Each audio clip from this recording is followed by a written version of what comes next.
పాకిస్తాన్ పదే పదే కాల్పులకు తెగబడుతున్న వేళ సరిహద్దుల్లో పరిస్థితి ఉద్రిక్తంగా ఉంది. ఒకవైపు పాక్ ఆర్మీ కాల్పులకు తెగబట్టడంతో పాటు మరోవైపు ఉగ్రవాదులు కూడా సరిహద్దు గుండా దేశంలోకి చొరబడేందుకు ప్రయత్నిస్తున్నారు. నిన్న సాంబా సెక్టార్లో అలా బార్డర్ దాటి వచ్చేందుకు ప్రయత్నించిన 7 తీవ్రవాదులను మన భద్రతా బలగాలు హతమార్చాయి. ప్రస్తుతం సాంబా సెక్టార్లో పరిస్థితి నివురుగప్పిన నిప్పులా ఉంది. అక్కడ ఊళ్లన్నీ ఖాళీ అయిపోయాయి. సాంబా సెక్టార్ నుంచి మరిన్ని డీటెయిల్స్ మా ప్రతినిధి చక్రి అందిస్తారు.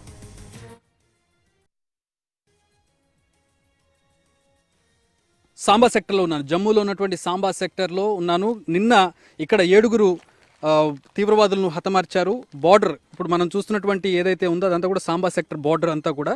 ఆ బార్డర్ దాటి అవతలకి వెళ్తే పాకిస్తాన్ మనకి.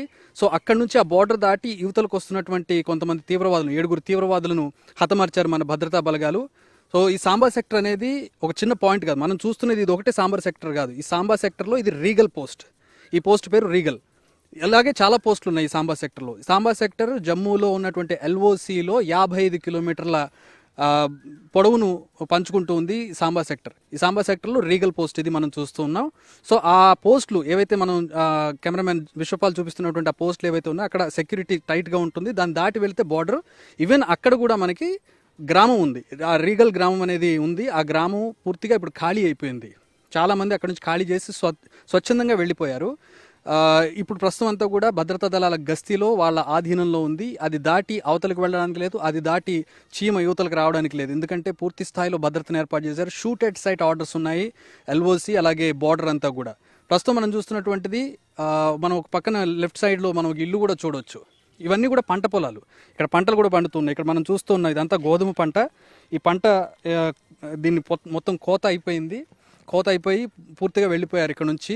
ఈ చుట్టుపక్కల ఉన్నటువంటి గ్రామాలన్నీ కూడా ప్రతిరోజు బిక్కుమంటూ భయాందోళనలో గడిపేటటువంటి పరిస్థితి. గత కొద్ది రోజులుగా అయితే మరింత దారుణంగా ఉంది. నిన్న రాత్రి పరిస్థితి ఎట్లా ఉందో మన అందరికీ తెలుసు. సో ఇక్కడ ఈ సాంబా సెక్టర్ అనేది చాలా క్లిష్టమైనది, చాలా కష్టమైనది BSFకి. ఎందుకంటే పూర్తిగా ఇప్పుడు మనం చూస్తున్నటువంటి ప్రాంతం అంతా కూడా ఇక్కడైతే చేలున్నాయి. కానీ ఏదైతే ఆ సెక్యూరిటీ పోస్టులు కనపడుతున్నాయో దాటి మనం అవతలకు వెళితే పూర్తిగా అడవి ఉంటుంది. అటవీ ప్రాంతం ఎక్కువగా ఉంటుంది, జంగల్ ఉంటుంది.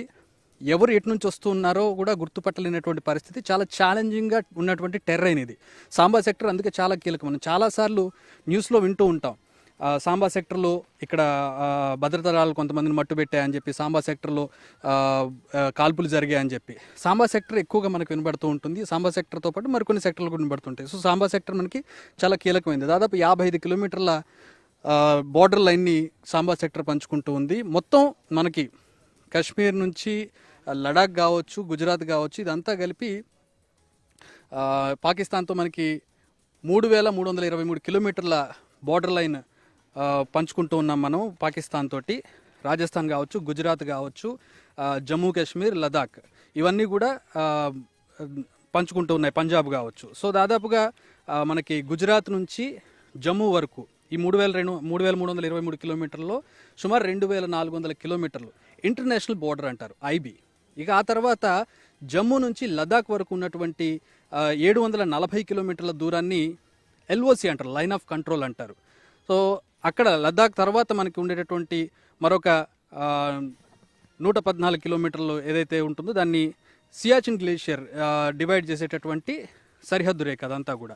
సో మొత్తంగా 3323 కిలోమీటర్ల సుదీర్ఘమైనటువంటి బార్డర్ను మనం పాకిస్తాన్తో షేర్ చేసుకుంటున్నటువంటి పరిస్థితుల్లో ఇంత సుదీర్ఘమైనటువంటి బార్డర్ను కాపలాగాయడం అనేది భద్రతా దళాలకు ఎప్పుడు కూడా కత్తి మీద సాము లాంటిది.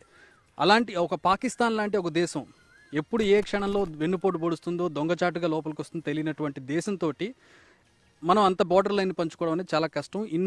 ఇన్నేళ్ళు మన బార్డర్ సెక్యూరిటీ ఫోర్స్ చాలా జాగ్రత్తగా లోపలికి రాకుండా చాలా మట్టుకు ఆపగలిగారు. కానీ ఎక్కడో చోట ఏదో ఒక ఇంత సుదీర్ఘమైనటువంటి బార్డర్ లైన్ నుంచి లోపలికి వచ్చే అవకాశం ఎక్కువగా ఉంటుంది. ఏదో ఒక సందర్భంలో వచ్చే అవకాశం ఏమరపాటుగా ఉండడం వల్ల, లేదంటే ఎక్కడో దాక్కుని బయటికి ఇటుపక్కకి రావడం అనేది జరుగుతూ ఉంటుంది. సో అలాంటి ఒక బార్డర్ లైన్ని మనం చూస్తున్నాం. ఇది సాంబా సెక్టర్కు ఉన్నటువంటి ప్రత్యేకత. సాంబా సెక్టర్లో 7 తీవ్రవాదులను హతమార్చారు ఇక్కడ ఉన్నటువంటి భద్రతా దళాలు. సో ఈ సాంబా సెక్టర్ నుంచి మనం ఇంకొంచెం ముందుకు వెళ్తే కనుక జమ్మూ దాటి పంజాబ్ అలాగే అటు గుజరాత్కి వెళ్ళిపోయేటటువంటి పరిస్థితి. మనం ఇటు వెళ్తే కనుక కాశ్మీర్ అండ్ లదాఖ్ సైడ్కి వెళ్తుంది. సో ఇది సాంబా సెక్టర్లో ఉన్నటువంటి పరిస్థితి. సో ప్రస్తుతం BSF జవాన్లు చాలా కట్టుదిట్టమైన భద్రత ఏర్పడి ఈవెన్ మేము అక్కడ దాకా వెళ్ళి చూసినా కూడా అక్కడ నుంచి మేము లోపలికి వెళ్ళి అక్కడ కొంచెం ఆ గ్రామస్తులతో మాట్లాడుతూ ఉన్నా కూడా వాళ్ళు అలౌ చేయడం లేదు. ఎవరిని అలౌ చేయనటువంటి పరిస్థితి, కేవలం గ్రామస్తులను మాత్రమే అలౌ చేస్తున్నారు. గ్రామస్తులు కూడా పూర్తి స్థాయిలో ఇక్కడ లేరు. అయితే నిన్న రాత్రి జరిగినటువంటి ఎలాంటి పరిస్థితులు ఉన్నాయో మనం చూసాం. మోటార్ షెల్స్ కావచ్చు, దాడులు కావచ్చు, డ్రోన్ దాడులు కావచ్చు జరిగాయి. కానీ ఇక్కడ సాంబా సెక్టర్లో మాత్రం ఒక్క మోటార్ షెల్ పడిందని చెప్పి ఇక్కడ స్థానికులు చెప్తూ ఉన్నారు. అంతకుమించి ఇక్కడ ఎలాంటి హడావిడి లేదని వాళ్ళు చెప్తున్నారు, ప్రశాంతంగానే ఉందని చెప్తున్నారు. కానీ నిన్న 7 తీవ్రవాదులను ఇక్కడ మట్టుబెట్టారు. అదే ప్రాంతం నుంచి ప్రస్తుతం నేను లైవ్ ఇస్తూ ఉన్నాను. ఎప్పటికప్పుడు ఈ యుద్ధభూమి నుంచి ఎన్టీవీ టీం మీకు అప్డేట్స్ అందిస్తూ ఉంటుంది.